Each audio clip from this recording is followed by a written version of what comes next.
What's going on, guys? Mike, aka Crypto Jewels, coming to you here on Sunday, 5:40 p.m. Memorial Day weekend. For those of you guys in the United States who are watching this channel, happy Memorial Day weekend to you guys, and especially a shout out to those who have served in this country. I really appreciate your guys' service, and a special thank you to you guys on this Memorial Day weekend. All right. Let's hop into it. I haven't done any videos or updates because I have been at the lake enjoying my holiday weekend, and I just got back and we've got some action obviously here on Bitcoin, so might as well do a quick Bitcoin update. As we had talked about in my last video, I had this as an ABC like this, an A, B, and then a 1, 2, 3, 4, and then working on our 5 wave down to finish our C wave before we ended up doing something like that. That did not happen. My alternate count was that this would end up turning to be a WXY, which is a 3-wave structure down, and then a B, C, or this could end up being a WXY for basically a high B if this is an A, B, C, or an X if this is a WXY. We obviously now have ran those highs. We are pumping currently, and we are right now in basically the area where I would anticipate this thing to turn on us. I still believe overall, ultimately, that this is a corrective structure. As of right now, I don't see this as an impulse, but what we would need to see for this to be an impulse is basically this to turn into, really a 1, a 2, a 3, a 4, a 5, like so, and then a 3-wave down, and then an impulse back to break back above wherever that 5 tops. That's what I would have to see in order to really indicate that a bottom is in, which, as we've talked about, it is very possible that a bottom could be in with this WXY structure. The only issue that I've had with that is that this structure down here does not look impulsive to me. It still looks corrective, which would mean that we're still in a larger degree correction of some sort. But, really, as long as we're below 31,000, this top here in a corrective manner, we could do all sorts of different things, for a corrective wave. And as of right now, I'm looking at this as an A, B, and then an impulsive C up. And the area for us to really watch is, so this shaded box here, as you guys see, I've got these 2 squares showing these fib levels, and the shaded box here with the 618, the 50%, and the 382, that is our retracement of our WXY. So that is the retracement from here to here.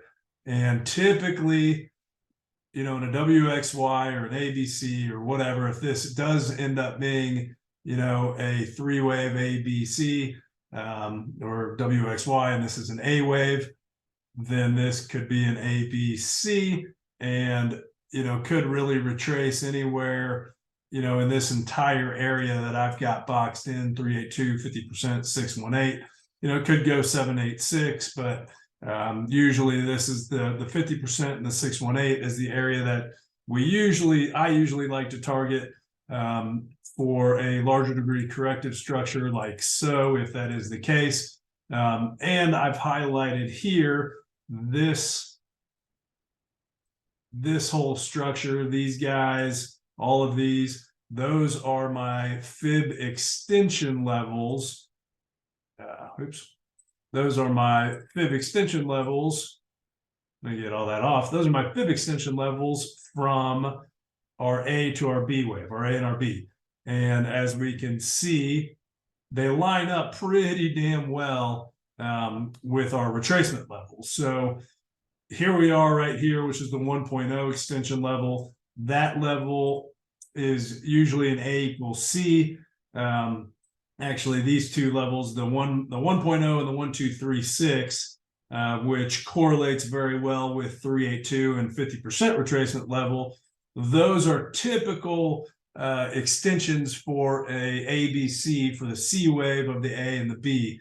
So usually your C wave goes, 1 to 1, 2, 3, 6 of your A and your B wave and Elliott wave. I've got the 1618 here, which actually correlates perfectly well with the 618 retracement. So you got your 1618 fib extension level, which is typically a very, very deep zigzag. If this was an ABC, if this is a B, C, and we come all the way up to here, that would still just be a 3-wave structure, and it would be an extended C wave because we went, quite a bit past the 1.0 and the 1, 2, 3, 6 extension.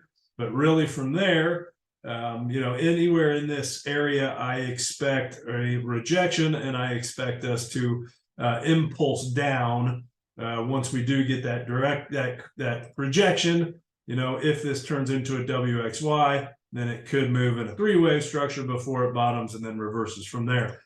But really, until we get that reversal and we see how that rejection occurs and what that price action looks like, I really can't get an exact target. I mean, we can do, the same thing, saying it, let's assume that it goes up to 28,984 and reverses to there. Our 1.0 fib extension level is at 24,109. So, we still can assume that it's going to target, 24, 25K once it does get rejected, depending on where it does get rejected at. So what we would have to see in order for this thing to turn impulsive is, this structure to turn into a 1, 2, a 3, hold a 4, and then a 5.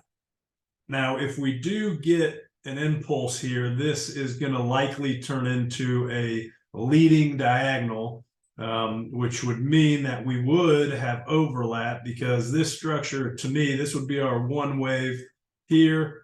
This would be our 2 wave here, like 1, which is an ABC, and then a 2 wave. And then you would have, some sort of 3 wave to put in, a 3, and then you would need a 4 down, and then a 5 back up. So that would be what we really need to see in order to say, okay, we have bottomed here at this Y wave, and we are ready to begin our 3 wave.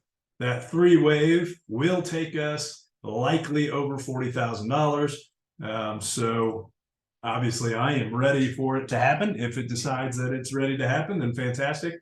As we all know, there's no guarantees when it comes to market analysis and trading. The stocks, or the charts and the price action is going to do what the price action is going to do. We just have to, try to navigate the waters as best we can based on the technical analysis tools that we have. And the tool that I use happens to be Elliott Wave, which is what this is. So we will try to navigate it together on this channel through Elliott Wave and come up with, the best potential scenarios that we can come up with and try to act accordingly. So there we go. See y'all later. Have a great weekend.